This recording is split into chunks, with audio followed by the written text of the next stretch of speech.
Hello, everyone. There we go. We're reading from Black Reconstruction in America, 1816 to 1880. And I've never read this. I'm reading it along with you, but I'm skipping for you, for us, to the back because this chapter, Back Towards Slavery. As you know, if you listen to this, you know that I don't believe anything has changed or any change that we have had.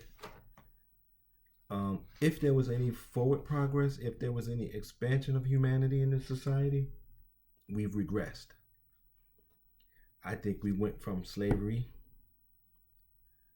to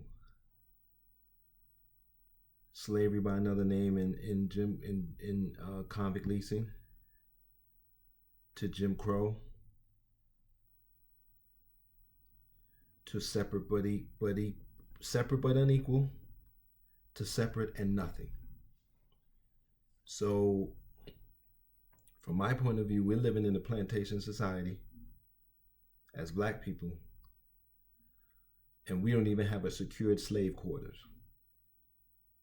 Now I know you're saying, well, Tim, there's some black people have this, black people have that. There's always been black people in the United States from the beginning who have had resources, who were free.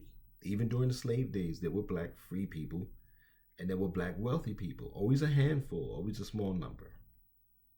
History tells you that.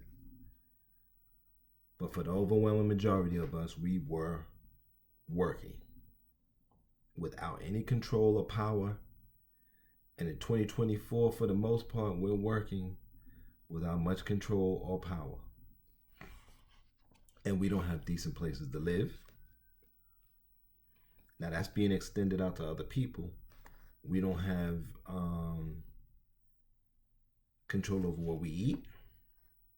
We can't afford good food. And even what we hear, see, and smell, taste, everything is controlled. So I'm going to read from this chapter, Back Towards Slavery.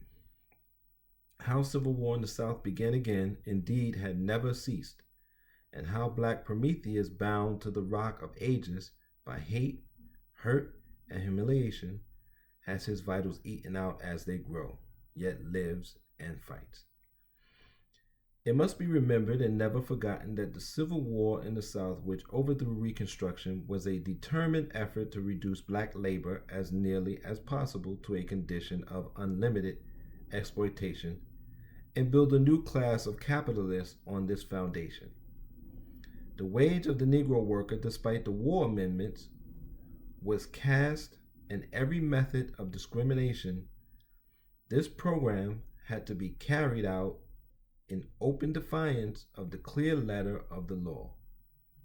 Lawlessness in the South since the Civil War has varied in its phases. First, it was that kind of disregard for law which follows all war.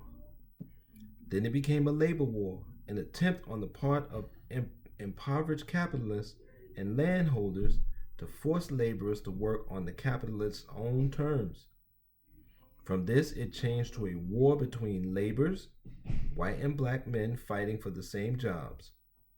Afterward, the white laborers joined the white landholders and the capitalists and beat the black laborer into subjection through secret organizations and the rise of a new doctrine of race hatred.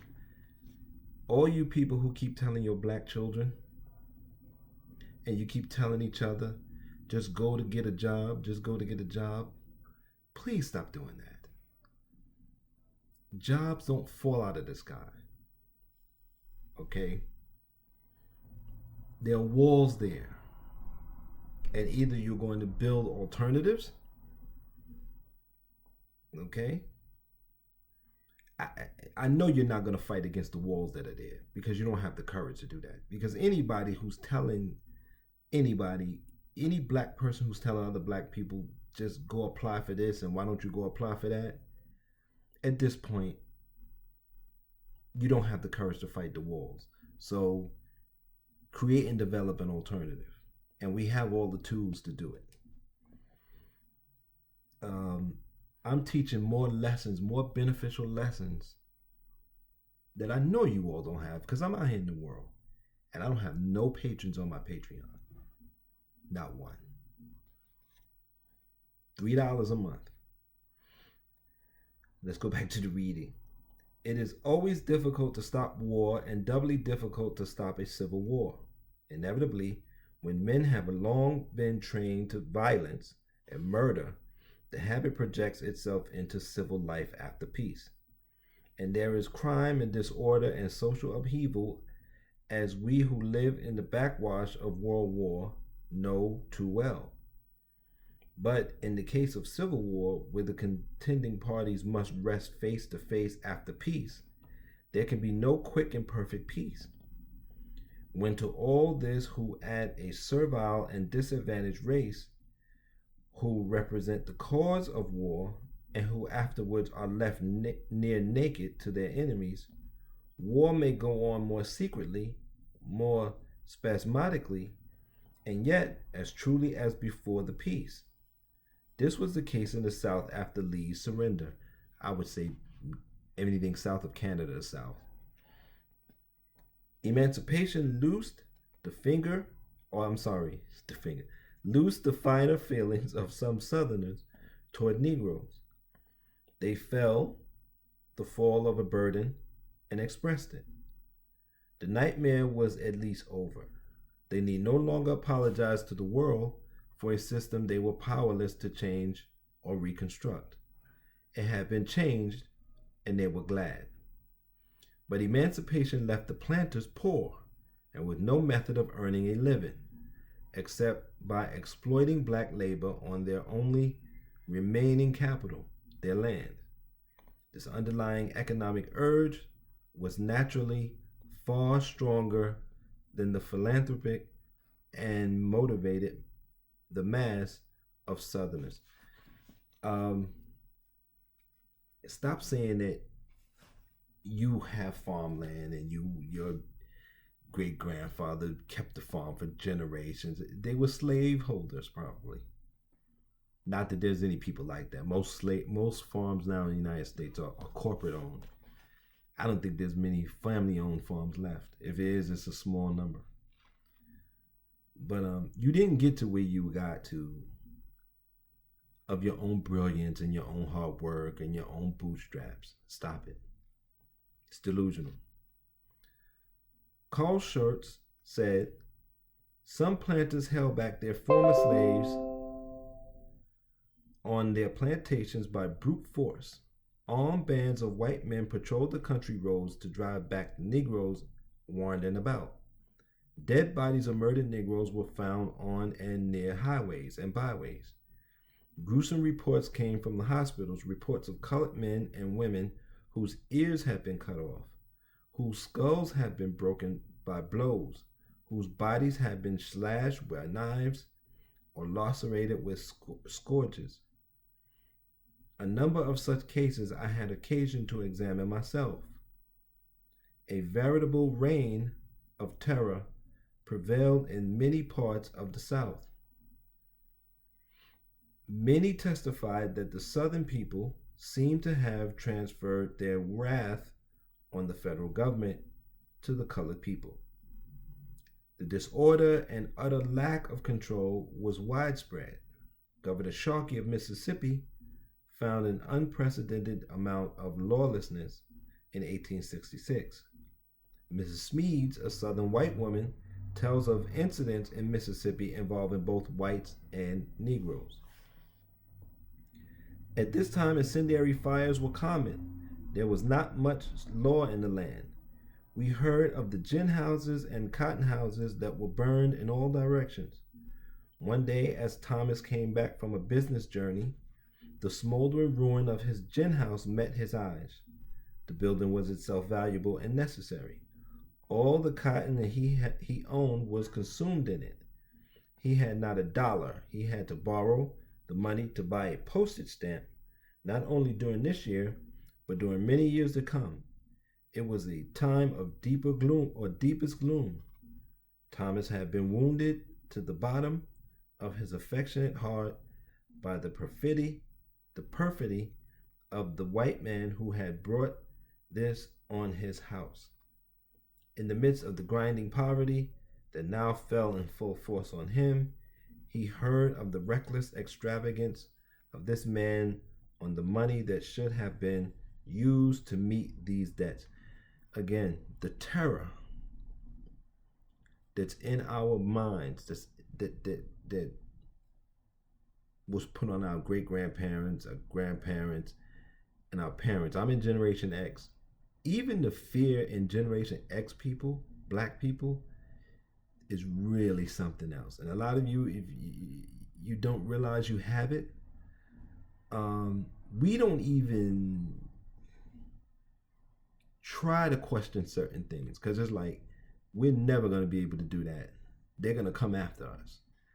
And I don't want nobody coming after them because I got my little thing here. I got my little thing, and I get to go on my little vacation, and I get to have my little lifestyle. That's what it is. I got a little lifestyle. I earn a little enough to have a little lifestyle. And I can go to the barbecue and see all my family, my cousins, and my aunties struggling and suffering. I don't want to risk being like them. So a lot of us don't try to do anything. Now when it comes to going up against people, we're terrified. So that fear is still in us. I don't know if it's in our teenagers. If you're a teenager in black now, I think our young people don't give a damn anymore. They're tired. Because fear doesn't get you anywhere. And they have nothing to lose. Bands of Confederate soldiers roamed in some states. There have been a number of complaints made of Captain Glavis by citizens of Wayne, Greene, and Sampson counties of numerous robberies and acts of violence by a band of late rebel soldiers who are inhabitants of Wayne County. They are said to be headed by one Frank Coley. Some 8 weeks ago, several returned rebel soldiers from Pitt County went into the village of Washington and commenced shooting and beating Union men. Several assaults were made, and at least one Union man was publicly whipped in the streets, and some Negroes were wounded.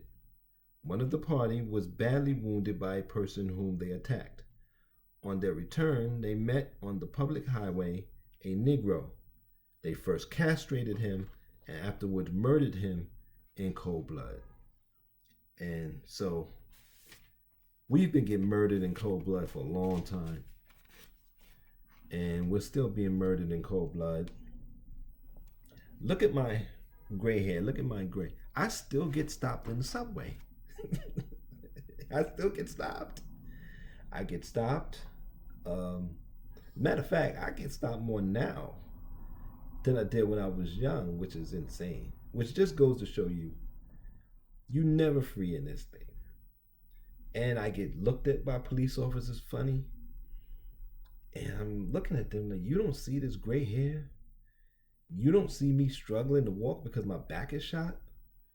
What do you think I'm going to do? But again, when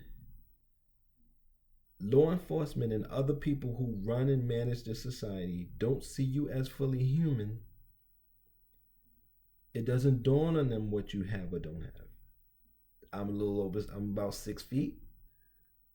I'm kind of hefty. I'm obese. But, I'm not round.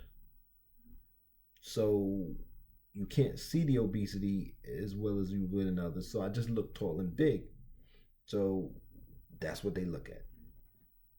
And you got to remember, they see us as either, oh, this guy's got extra strength. They always think black men have this crazy strength, that we have the strength of gorillas. They think that our children have the strength of grown men. So that's the situation that we're living in, 2024. And this is a great book. It's a thick book, but I'm reading to you parts of it, Respect to the Queen's Library. And I'll be back for the reading. Support. Okay. patreoncenter.com/Conderson Center. Patreoncenter.com. Patreon.com/Conderson Center. That's the website. Etsy.com/shop/Conderson Center. That's the site. You can buy my courses. You can buy screenplays. You can buy album lyrics. You can buy prints. For if you want to put it on your clothes, make posters, whatever the case may be. So, until next time, take care of yourselves. Be safe. Oh, and I think you can give directly. You can give donations. No donations too large or small. Or you can become a sponsor. So let me know. Maybe I can get some better equipment, and so I can make better videos. But for now, this is what we're working with. But at least I'm trying. Until next time, take care and be safe.